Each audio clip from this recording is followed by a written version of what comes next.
चीनी के खिलौने, पैसे में दो, खेल लो, खिला लो, टूट जाए तो खा लो, पैसे में दो। सुरीली आवाज में यह कहता हुआ खिलौने वाला एक छोटी सी घंटी बजा रहा था। उसको आवाज सुनते ही त्रिवेणी बोल उठी, माँ पैसा दो, खिलौना लूंगी। आज पैसा नहीं है बेटी। एक पैसा माँ हाथ जोड़ती हूँ। नहीं है त्रिवेणी, दूसरे दिन ले लेना। त्रिवेणी के मुख पर संतोष की झलक दिखलाई दी। उसने खिड़की से पुकार कर कहा, ऐ खिलौने वाले, आज पैसा नहीं है, कल आना।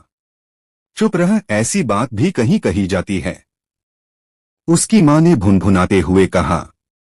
3 वर्ष की त्रिवेणी की समझ में न आया, किंतु उसकी मां अपने जीवन के अभाव का पर्दा दुनिया के सामने खोलने से हिचकती थी। कारण ऐसा सूखा विषय केवल लोगों के हंसने के लिए ही होता है।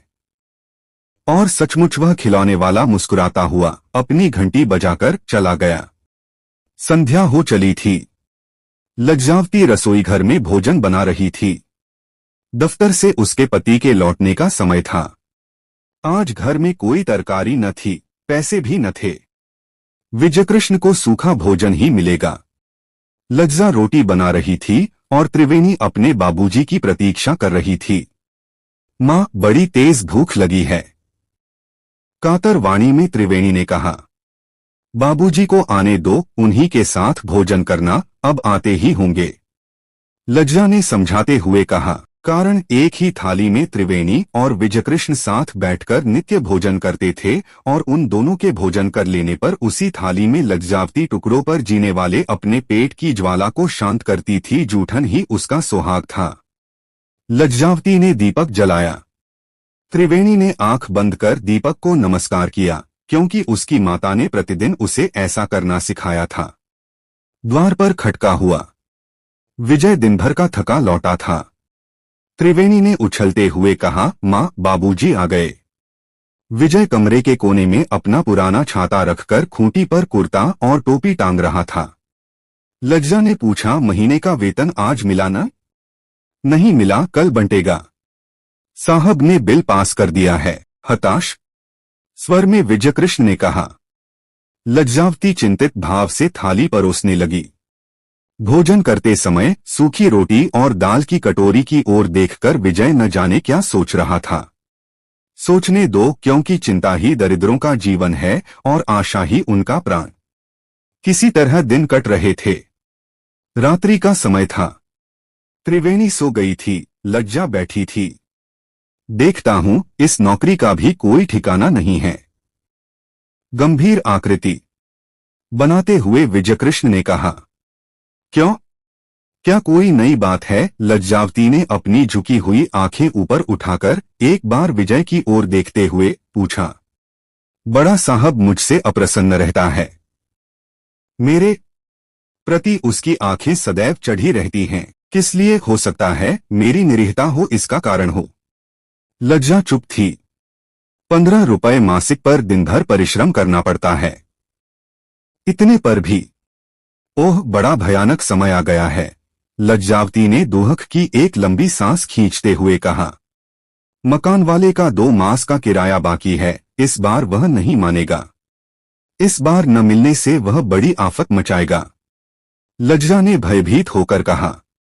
क्या करूं? जान देकर भी इस जीवन से छुटकारा होता, ऐसा सोचना व्यर्थ है। घबराने से क्या लाभ? कभी दिन फिरेंगे ही। कल रविवार है, छुट्टी का दिन है। एक जगह दुकान पर चिट्ठी पत्री लिखने का काम है। 5 रुपए महीना देने को कहता था। 2 घंटे उसका काम करना पड़ेगा। मैं 8 मांगता था। अब सोचता है कल उससे मिलकर स्वीकार कर लूं। दफ्तर से लौटने पर उसके यहां जाया करूंगा। कहते हुए विजयकृष्ण के हृदय में उत्साह की एक हल्की रेखा दौड़ पड़ी। जैसा ठीक समझो, कहकर लज्जा विचार में पड़ गई। वह जानती थी कि विजय का स्वास्थ्य परिश्रम करने से दिन दिन खराब होता जा रहा है। मगर रोटी का प्रश्न था। दिन, सप्ताह और महीने उलझते चले गए। विजय प्रतिदिन दफ्तर जाता। वह किसी से बहुत कम बोलता। उसकी इस नीरसता पर प्रायः दफ्तर के अन्य कर्मचारी उससे व्यंग करते। उसका पीला चेहरा और धंसी हुई आंखें लोगों को विनोद करने के लिए उत्साहित करती थीं।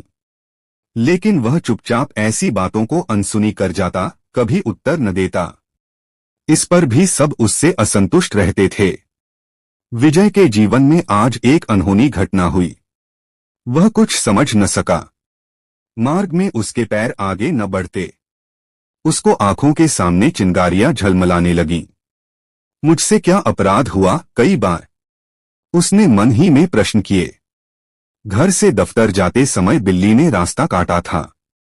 आगे चलकर खाली घड़ा दिखाई पड़ा था, इसीलिए तो सब अपशकुनों ने मिलकर आज उसके भाग्य का फैसला कर दिया था। साहब बड़ा अत्याचारी है। क्या गरीबों का पेट काटने के लिए ही पूंजीपतियों का आविष्कार हुआ है? नाश हो इनका। वह कौन सा दिन होगा जब रुपयों का अस्तित्व संसार से मिट जाएगा? भूखा मनुष्य दूसरे के सामने हाथ न फैला सकेगा, सोचते हुए विजय का माथा घूमने लगा। वह मार्ग में गिरते गिरते संभल गया। सहसा उसने आंखें उठाकर देखा, वह अपने घर के सामने आ गया था। बड़ी कठिनाई से वह घर में घुसा। कमरे में आकर धम्म से बैठ गया। लज्जावती ने घबराकर पूछा, तबीयत कैसी है? जो कहा था वही हुआ। क्या हुआ? नौकरी छूट गई, साहब ने जवाब दे दिया। कहते कहते उसकी आंखें छलछला गईं।